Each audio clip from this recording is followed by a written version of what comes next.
Umndeni kaNkosazana noThando Madubane onomnyaka ngo-24 waseNandi isidumbu sakhe sitholakala esihlahleni wepaki eliseKenville eThekwini uthi usakhungathekile ngokubulawa kwendodakazi yawo. Umndeni uthi uye emakhazeni asePhoenix ngempelasonto emva kokuthola umyalezo elambeni abangayazi ubazisa ngesidumbu esitholakala emva kokuthi besabalisa isithombe sendodakazi yabo ebidukile. Nkosazana Madubane omnyaka ngo-24 unyamalele ngoLwesibili eledlule ehambe ekhaya endaweni yokuzigcwala eBriya eThekwini. Okhulumela umndeni uMnumzane Malusi Nzimande uninalume kamufi uthe kuthiwa uNkosazana Madubane ogibela imoto eyikhokhelayo ngokuyibanga elihambile ukusuka endaweni yokweluka izinwele ubezohlangana nonina ngakusasa esitolo ukwenza ukuthi basole ukuthi kukhona kokushaya amanzi uma-ke bengamtholi ocingweni. Uthe bavule icala lokunyamalala komuntu ngakusasa emaphoyiseni bafaka isikhangiso esikhundleni iy'nkhangiso esikhundleni zokuxhumana. Uthe ngesikhathi-ke bathola umyalezo ongaziwa ukuthi usuka kubani uthi kunowesifazane onamanxeba okugwazwa otholakala eseshonile.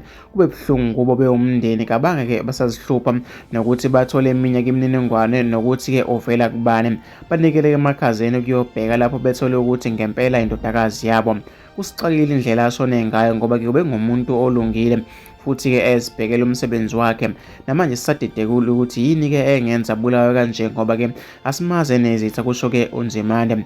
UNzimande uthe-ke unina nogogo wakhe bathinteke kakhulu ngalesi sigameko. Into ebuhlungu uma angifuni uqamba amanga ngalesi sehlakalo esenzakalile kufana nokuthi bamgqime ingozi engasoze yaphola ngoba each and every day, every minute uyakhala ufikelwa yilokho uthi hayibo phela bebefanele behambe naye noma bebefanele behambe izolo ngo-12 be-check-in e-airport ebebezogibela ibhanoyi bezosuka la eGoli mesuka eGoli mase lelo ndudane eThekwini bebezothola eGoli eThekwini bese bethenge nezinto yonke into nakho-ke sekwenzakala lento le. Ake ungenakwenza ufisa ukuthi ngezuvo lakho nombono wakho uthi wena ucabangani-ke ngalo daba hlangana phakathi kwi-comment section. Mina sengiphumayo ungakhohlwa ucinezela subscribe uzowathola zonke izinto esiyiposta kuyona-ke le channel.